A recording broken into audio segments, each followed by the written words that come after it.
Assalamualaikum warahmatullahi wabarakatuh. Salam sejahtera untuk kita semua. Om Swastiastu, Namo Buddhaya, salam kebajikan. Selamat datang di pembelajaran kita hari ini. Kita akan bersama-sama mempelajari tentang fenomena menarik dalam kehidupan sehari-hari, yaitu pembiasan cahaya.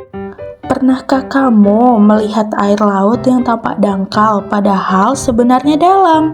Ini adalah salah satu contoh pembiasan cahaya. Bagaimana sih cahaya bisa membelok dan menipu mata kita? Mari kita cari tahu bersama-sama. Sama seperti pelangi di langit, kaca prisma juga bisa menghasilkan cahaya warna-warni. Kenapa ya kira-kira?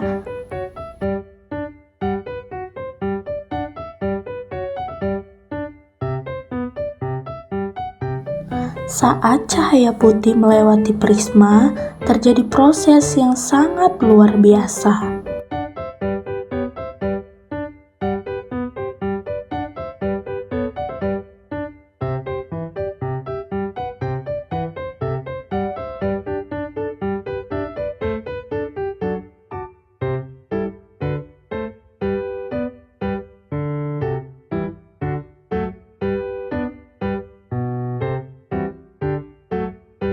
Cahaya membengkok ketika melewati bahan yang berbeda.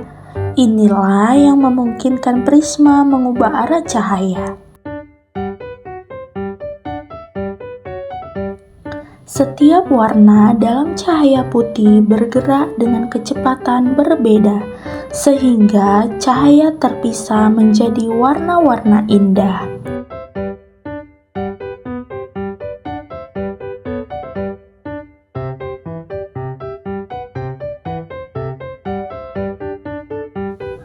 Karena perbedaan pembiasan, cahaya putih dipecah menjadi spektrum warna seperti merah, jingga, kuning, hingga ungu. Setelah membahas semua hal itu, sebenarnya apa sih pembiasan cahaya? Pembiasan cahaya adalah peristiwa perubahan arah rambat cahaya saat melewati dua medium yang berbeda kerapatannya.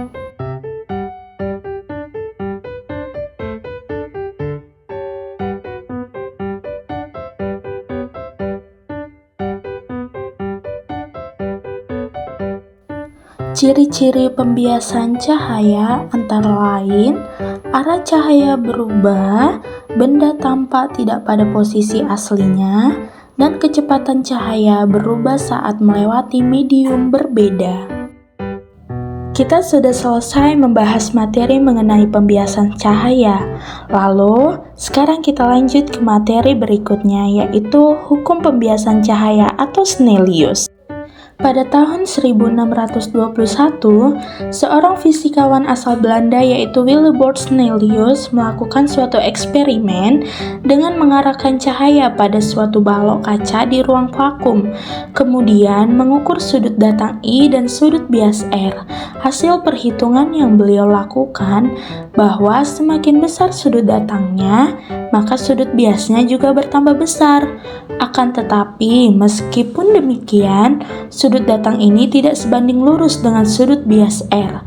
Namun, fakta menariknya yang ditemukan pada percobaannya adalah hubungan antara besar sin I berbanding lurus dengan sin R. Tetapi, hasil perbandingan antara sinus sudut datang dengan sinus sudut bias disebut indeks bias atau disebutkan dengan N kecil.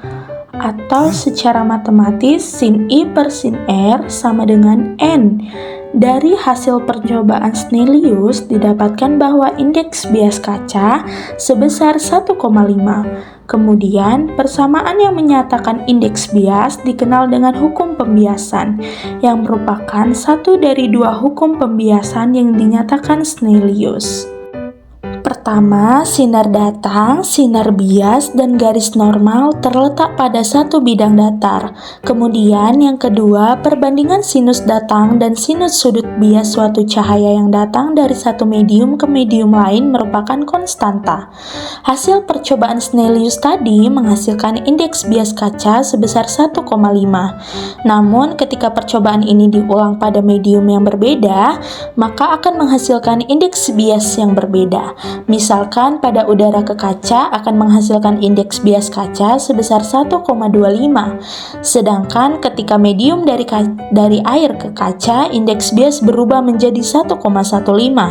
Ini membuktikan bahwa indeks bias medium tembus cahaya bergantung pada di mana medium itu berada.